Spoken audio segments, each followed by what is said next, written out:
ఒకరోజు జర అనే వేటగాడు జింకను చూసి బాణం వేస్తాడు. ఆ బాణం శ్రీకృష్ణుని కాలి బొటనవేలుకి తగులుతుంది. అప్పుడు జర నన్ను క్షమించు అని అంటాడు. అప్పుడు కృష్ణుడు, త్రేతాయుగంలో నేను రాముడిగా నువ్వు వాలిగా ఉన్నప్పుడు నేను అలాగే చేశాను. చెట్టు సాటు నుండి నేను నీపై బాణం వేశాను.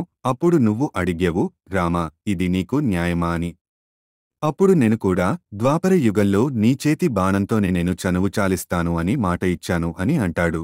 ఈ సందేశం తర్వాత శ్రీకృష్ణుడు చనువు చాలిస్తాడు.